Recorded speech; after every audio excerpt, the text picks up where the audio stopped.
Puasa ke-6 bini aku minta nak makan tom yam ayam udang, tapi tak nak makan kat kedai. Kalau makan kat kedai katanya nampak macam sepik udang galah, angkat-angkat serai.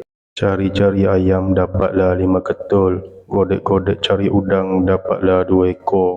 Mungkin ayam tu dah makan udang sebelum dia. Aku pun bukanlah pandai sangat masak tom yam ni, tapi dah bini minta, aku cuba je lah.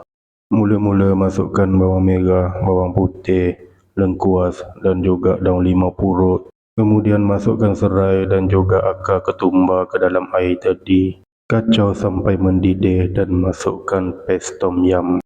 Diikuti pes cili Thai. Kalau nak pedas letaklah lebih. Kalau tak cukup pedas boleh tambah cili padi. Lepas tu boleh kacau sampai semua bahannya masak. Lepas bahan dah masak, boleh masukkan ayam yang dah dipotong kecil-kecil. Kemudian kacaulah ayam tu sampai setengah masak. Bila ayam dah setengah masak, boleh masukkan udang dan kacau lagi.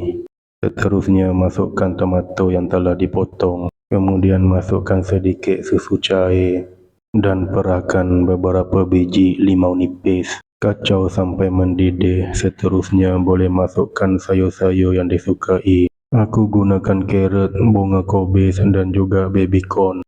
Akhir sekali perasakan dengan garam, gula dan ajinomoto secukup rasa. Taburkan daun ketumbar bagi nampak cantik sikit. Dah siap. Lama lagi ke nak azan?